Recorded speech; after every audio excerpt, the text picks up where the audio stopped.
அல்ஹம்துலில்லாஹி வஹதா வஸ்ஸலாத்து வஸ்ஸலாமு அலா மல்லா நபிய்ய பஅதா அம்மா பஅத். அன்பிக்கினிய ஈமானி உறவுகளே, இஸ்லாமிய சகோதரர்களே, சகோதரிகளே, தாய்மார்களே, இளைஞர்களே, யுவதிகளே, முகநூல் நண்பர்களே, அஸ்ஸலாமு அலைக்கும் வரஹ்மத்துல்லாஹி வபரகாத்துஹு. குவைத் தவாசி தவா நிலையத்தினூடாக வாராந்த நடைபெற்று வரக்கூடிய எங்களுடைய ரியாலுஸ் சாலிஹீன் தொடரிலே பாப் அல் யகீன் வ தவக்குல் என்று சொல்லக்கூடிய பாடத்திலே 81வது ஹதீஸினூடாக இன்றைய தினம் உங்களை எல்லாம் சந்திப்பதற்கு பெருமகிழ்ச்சி அடைகிறேன். அல்ஹம்துலில்லாஹ்.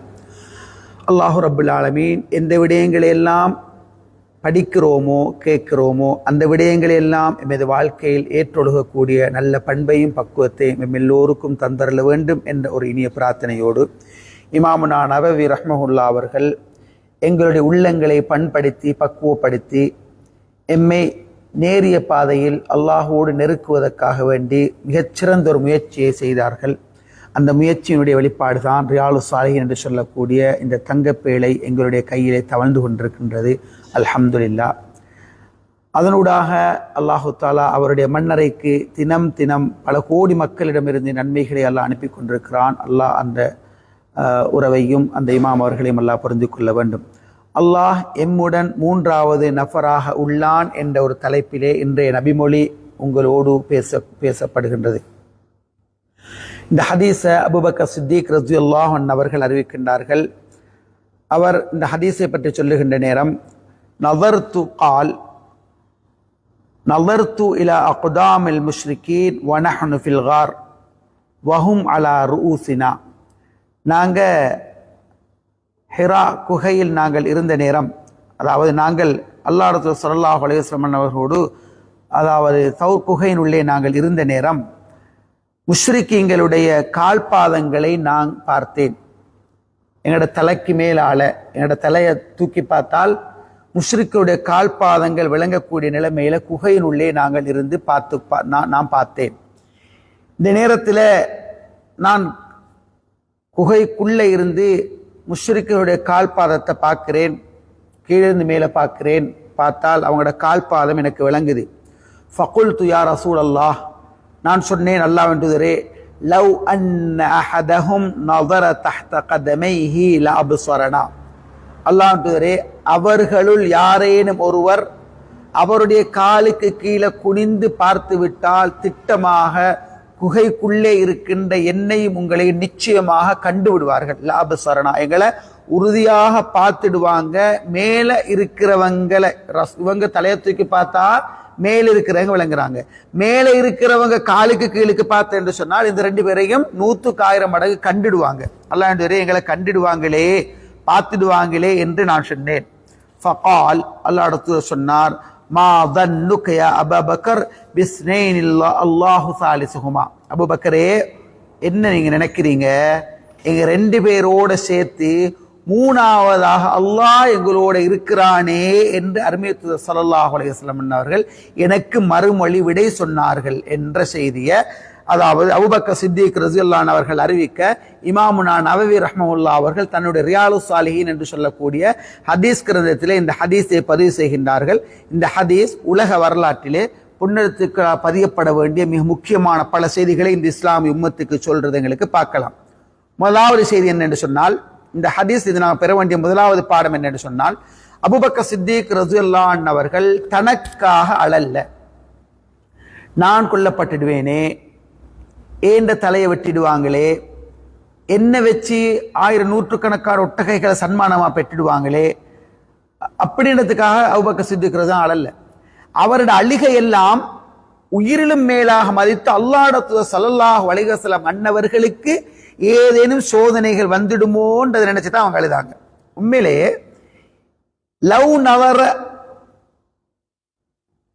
அதாவது லவ் நலர அஹதுஹும் தஹ்த கதமை லஅப்ஸரனா, எங்களோட காலுக்கு அவங்களோட காலுக்கு கீழே எங்களை பார்த்தா கண்டுடுவாங்க. இந்த வாசகம் காஃபிர்கள் நெருங்கிட்டாங்க, குஃபார்கள் முஷ்ரிக்கள் நெருங்கி வந்துட்டாங்க என்ற அந்த அதாவது அந்த அந்த உணர்வுல சொன்னதை தவிர அவருடைய ஈமான்ல பட்ட பலகீனம் அல்ல. அதை நாங்க முக்கியமா விளங்கணும். இந்த இடத்துல அபூபக்கர் சித்திக் ரலியல்லாஹு அன்ஹு அவங்களுக்கு ஈமானி பலகீனமா, குகோல்லுக்கு இருக்கிற அவருக்கு தவக்குள் இல்லையா? குகோல்லுக்கு இருக்கிற அவருக்கு தைரியமா பேசாம இருந்திருக்கலாமே என்றெல்லாம் மக்கள் யோசிக்கிறாங்க, பேசுறாங்க. ஆனா உண்மை என்ன தெரியுமா? இந்த இடத்துல காபிர்கள் நெருங்கி வந்துட்டாங்க, அவர் சொன்னது காபிர்கள்ட என்ன நெருக்கத்தையே தவிர அவருடைய ஈமான்ல வந்த பலவீனம் அல்ல. அந்த பயம் வாரது மனித இயல்பு, வந்துட்டாங்க அந்த ஒரு திடுக்கம், ஒரு கலக, ஒரு பயம் வாரது இயல்பு. அந்த மனித இயல்புல வந்தோண்டே தவிர அவர் தவக்குள் இல்லாதவரும் அல்ல, ஈமான்ல பலவீனம் உள்ளவரும் அல்ல. உண்மையிலே இவருடைய மெயின் பிரச்சனை என்னன்னு சொன்னால், அல்லாஹ்வுடைய உயிரிலும் மேலாக நேசிக்கிற அல்லாஹ்வுடைய தூதர் அவருக்கு என்ன சரி நடந்துடுமோன்ற ஒரு வகையான ஒரு உணர்வே தவிர ஈமான்ல அவருக்கு பலவீனம் வரல. இங்க பாருங்க, அதுக்கு அல்லாஹ்வுடைய ரிப்ளைய பாருங்க. மா தன்னுக பிஸ்னைன் அல்லாஹு சாலிசுஹுமா. என்ன அபூபக்கர் நீங்க சொல்றீங்க? நீங்க எங்க 2 பேரை பத்தி பேசிக் கொண்டிருக்கிறீங்களே, எங்க 2 பேரோடு அல்லாஹ் எங்களோட இல்லையாண்டு சொல்லி உலகத் தலைவர் அல்லாஹ்வுடைய தூதர் சுவனத்துடைய சாவியை தன் கையிலே வைத்து ஒட்டுமொத்த உம்மா முஹம்மதுடைய ஸல்லல்லாஹு சமூகத்தை கூட்டிக் கொண்டு போயிட்டு சொர்க்கத்துடைய சாவி அவருடைய கையால துறக்க போற அந்த உத்தமர் சொல்றாரு, மா தன்னுக பிஸ்னைன் அல்லாஹு சாலிசுஹுமா. அபூபக்கரே, என்ன நீங்க 2 பேரை பத்தி பேசுறீங்க? எங்க 2 பேரோட 3ஆவதாக அல்லாஹ் இல்லையான்னு கேட்கிறாங்க. இதுல என்ன விளங்குன்னு சொன்னால், உண்மையிலே நபி ஸல்லல்லாஹு அலைஹி வஸல்லம் அவங்க அதாவது அல்லாஹ்ல வச்சிருந்த அந்த உச்சகட்டம், அந்த நம்பிக்கையோட உச்சகட்டம், அல்லாஹ்ல வச்சிருந்த தவக்குல்ட உச்சகட்டம், எல்லா முயற்சிகளும் நடந்தாச்சு. எல்லா முயற்சிகளுக்கு பின்னால் ரசூலுல்லாஹ் உச்சகட்ட வார்த்தையை பாருங்க. உண்மையில இந்த நிகழ்வு என்னன்னு சொன்னால், நபி ஸல்லல்லாஹு அலைஹி வஸல்லம் அவங்களோட இருந்தவங்களுக்கு அல்லாஹ்வுடைய பாதுகாப்பை உறுதிப்படுத்துறது.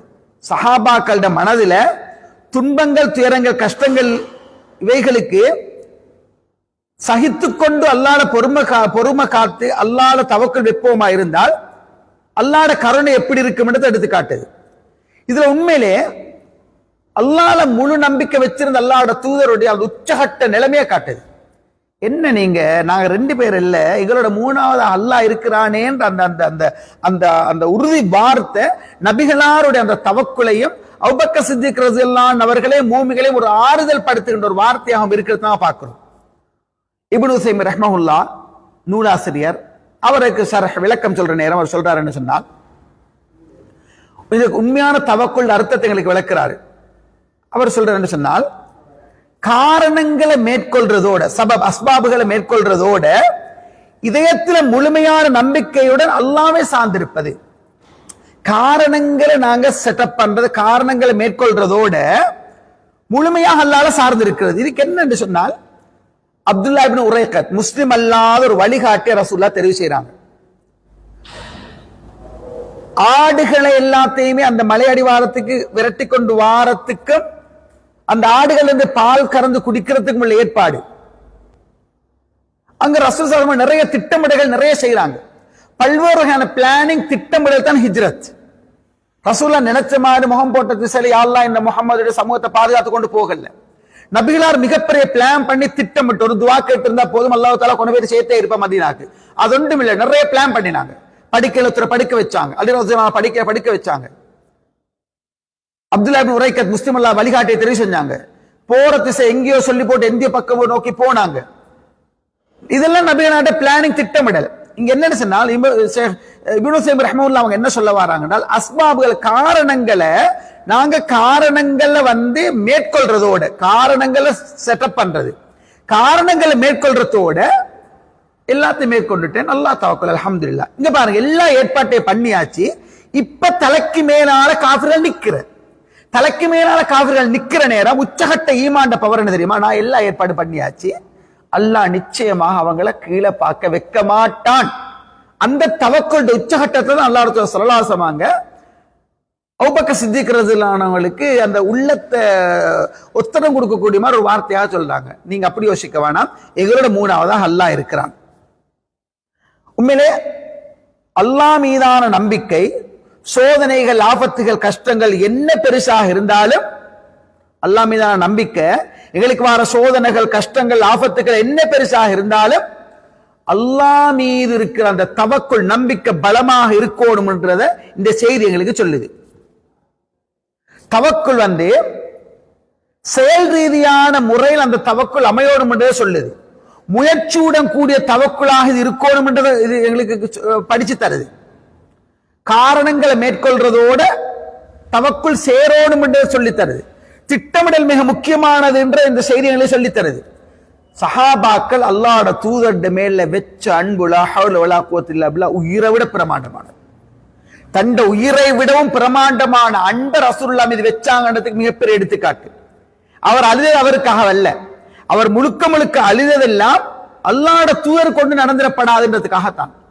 இதனாலதான் இதுக்கு பின்னால நாங்க பார்க்கிறோம், நபிகளார் பாதுகாப்பு பெற்று வெளியில போறாங்க. போற நேரம் சுராக்கா இப்னு மாலிக் துக்ஷம் ரலியல்லாஹு அன்ஹு பின்னிக்கு இஸ்லாத்துக்கு வரார். அவர் விரட்டி வார நேரம் அபூபக்கர் சித்திக் திரும்பி பார்க்கறாங்க, அழுகுறாங்க, திரும்பி பார்க்கறாங்க, அழுகுறாங்க.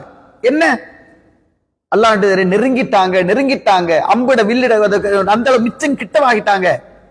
அப்ப இவர் பயந்ததெல்லாம் தனக்கல்ல, அல்லாஹ்வோட தூதருக்கு நடந்துருமோன்னு அச்சம் கொண்டாரு. ரசூலுல்லாஹ் சொல்றாங்க பயப்படமான. அங்க மிகப்பெரிய அதிசயம் காத்து அவரோட ஒட்டகம் அந்த அதாவது சுராக்கா இப்னு மாலிக் ரலியல்லாஹு அன்ஹு அவங்களோட அந்த ஒட்டகம் முழங்கால் அளவுக்கு இடுப்பு அளவுக்கு நெஞ்சளவுக்கு விழுங்கப்பட்ட வரலாறு ஹதீஸ்மா பார்க்கிறோம். ஆக தவக்குல் உச்சகட்டம் அல்லாஹ் ரப்புல் ஆலமீன் மிகப்பெரிய அளவுல கார்ல குகையிலிருந்து அல்லாஹ் பாதுகாத்து மதீனா வரைக்கும் கொண்டு போய் சேர்த்தான் என்ற செய்தியை நாங்க இந்த ஹதீஸூடாக விளங்குறோம். ஆகவே தவக்குல் என்பது ஒரு மனிதனுடைய வாழ்க்கை, ஒரு மூமினுடைய வாழ்க்கையில வேறு பிரிக்க முடியாத ஒரு இபாதா. காரணங்கள் காரியங்களுக்கு பின்னால அது எல்லாத்தையும் செஞ்சதுக்கு பின்னால அல்ஹம்துலில்லாஹ் தவக்கல் வச்சு கொண்டு போகத்தான் இருக்குது. நாட்டம் காரியம் நிறைவேறும். படிக்கோணும், இது காரியம், இது காரணம். எக்ஸாமுக்காக படிக்கோணும், முழுக்க முழுக்க படிக்கணும், திட்டம் போட்டு படிக்கணும், ஷார்ட் நோட்ஸ் எடுத்து படிக்கணும், டைம் டேபிள் போட்டு படிக்கணும், நேரத்தோடு எழுப்பி படிக்கணும், நட்பெல்லாத்தையும் ஓரமாக்கணும், முழுமையா முழுந்து படிக்கணும். அல்ஹம்துலில்லாஹ் படிச்சுட்டேன், அல்லாஹ் தவக்குல். கடையை போடுற பிஸ்மில்லா 2 ரக்காத் தொழுங்க, இஸ்திகாரா தொழுங்க, எல்லாம் செய்யுங்க. கடையை போட்டாச்சா நேரத்துக்கு போகணும், கடையை திறக்கணும், என்ன லாச் ஒழுங்கா பாதுகாக்கணும், நம்பிக்கை நேர்மையை நாணயமான ஆக்களை ஸ்டாஃப் சர்வீஸ் செய்யணும், போட்டுக்கொள்ளணும், அல்லாஹ்ல தவக்கல் வைக்கணும், வந்தாட கடமைகள் ஒழுங்கா செய்யணும், ரப்புல தவக்கல் வைக்கணும். ஹோஹோன்னு வியாபாரம் வளருது. தவக்குல் காரியங்களோட ஒட்டி இணைந்ததாக இருக்கணும்ன்றது தான் எங்களுக்கு ஷேக் இப்னு உஸைமீன் ரஹ்மத்துல்லாஹி அவங்க இந்த ஹதீஸினோட விளக்கமாக சொன்னாங்க. அல்லாஹ்வோட தூதரும் எமக்கு அதனை தான் சொல்லி தந்தார்கள். இறுதி மூச்சு வரைக்கும் தவக்குலை ஆழமாக பதிய வைப்போம். வல்லவர் ரப்புல் ஆலமீன் எல்லோரையும் அல்லாஹ்வின் மீது முழுமையாக பொறுப்பு சாட்டக்கூடிய, தவக்குல் வைக்கக்கூடிய, பண்புள்ள பக்குவம் உள்ள நல்ல மனிதர்களாக ஆக்கி வைப்பானாக. அக்கூலு கௌலி ஹாதா வ ஆகிர் தஅவானா அனில் ஹம்துலில்லாஹி ரப்பில் ஆலமீன். அஸ்ஸலாமு அலைக்கும் வரஹ்மத்துல்லாஹி வபரகாத்துஹு.